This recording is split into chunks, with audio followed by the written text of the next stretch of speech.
Hey everyone, Mystic Manny here. You've probably seen my page, Whether or Not Mystic is on Facebook. And this is the beginning of my video project. I've taken the liberty of finding a couple of local pagans here in Southwest Florida in order to ask them questions with their consent, of course, so that way I can record it, upload it for the public's viewing. It's for educational purposes as well, so a little bit on who they are, what it is they do, how they do it, just a background on, what it is that they do. And I think it's interesting, it's fascinating, the different kinds that there are. We're all so much more alike than we are different, and I think that's important. Something important to focus on, rather than the differences, more, the similarities. So it's not going to be live, it's going to be pre-recorded, uploaded, so that you can watch it whenever you can. So make sure to like, subscribe, and follow.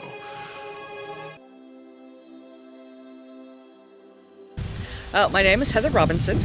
I'm a stay-at-home mom and volunteer wildlife rehabber. I do art, candles, crafts, homeschool my daughter, working on a bunch of various environmental projects at the moment. So this is the butterfly garden. It's part of the work I do with my earth practices. It's dormant right now with most of the stuff, but in the summer it'll be full of native plants for the butterflies and host plants for the hummingbirds. I got my fountain to give water during the dry season. We get all sorts of birds, squirrels, raccoons, drinking from the fountain. Solar panel. It's solar powered, so not wasting electricity. I got some edibles for us here, some pineapple, growing a bald cypress native tree to plant in my wooded area for more habitat. There's the future food forest up on the rails. There's about 25 different kinds of fruit trees and shrubs and vines. Over here, where the frost damaged some of my plants, is going to be a wildlife hedge. Several different varieties of food and nectar and cover plants for the birds and the squirrels. This is beautyberry, native tree that the squirrels and the birds and the raccoons love. My bird house that woodpeckers are trying to live in, and there's a red-shouldered hawk that nests up in this tree.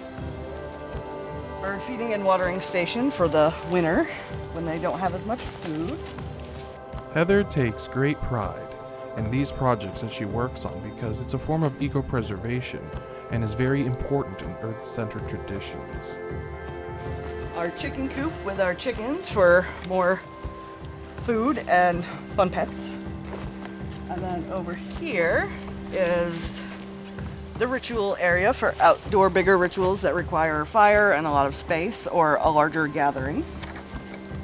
And over here is going to be where all the fruit trees are going in. There's going to possibly be a beehive, a pond, and some flower gardens to attract the pollinators. Those are native winged sumac.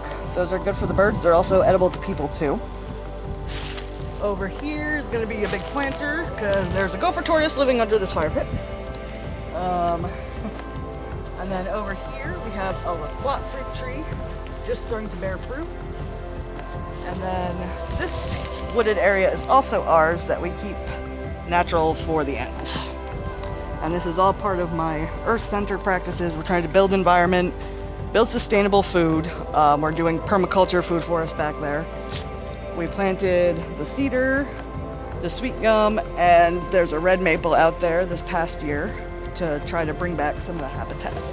And this is our library and schoolroom, as we homeschool.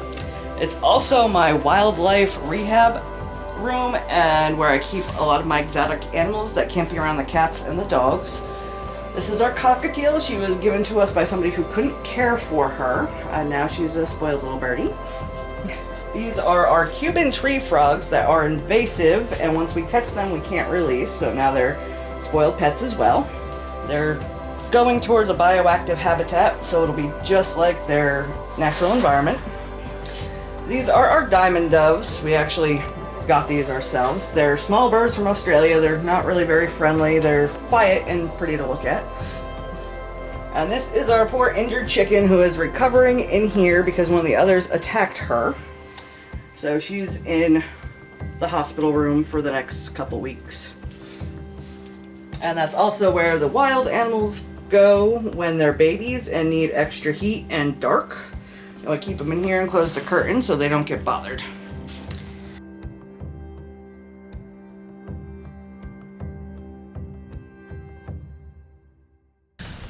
I'm an eclectic Norse pagan. Mostly I follow the Norse pantheon, but I add in some other stuff as well. The very strict Norse stuff is not for me. I follow a very nature-orientated path, a lot of environmental work, working with the nature gods, things of that. I also follow Odin as a primary deity for 20 years now. Alright, so this is my indoor ritual area. This is more of my earth-based altar. I have some of my god statues on here, all the things that are things I use. Extends to the walls. All my gear and paintings I've done during meditations are right in this corner. This is my small ancestor altar over here where I leave offerings and burn incense and candles for my ancestors. There's a bunch of working stuff under there, tarot cards, books, herbs, incense, stones, anything you need I have. But this is where the main indoor work gets done if it's not at my craft table.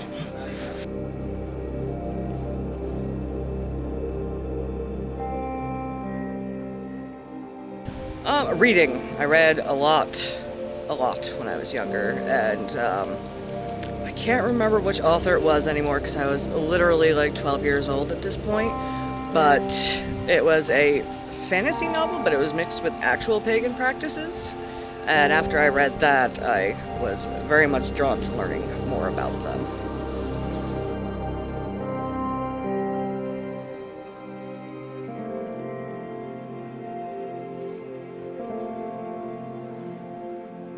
When I first started out, like a lot of pagans at the time, I only really had Wicca to study. Then I started reading more of the mythologies of the different cultures. I went to Celtic for a little while, and then finally the Norse really called me in. I did do a lot of green witchcraft type stuff though, and I still do, but now what's different from back then is I'm more settled primarily again on the Norse, whereas back then I worked with more different type deities, and I have a lot more hands-on stuff now than I did then.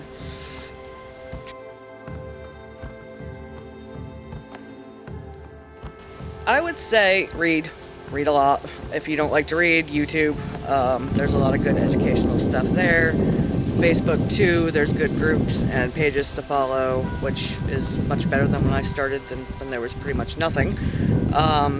You can practice solitary like I did for quite a while, but I found my practice really improved when I was able to find a good group.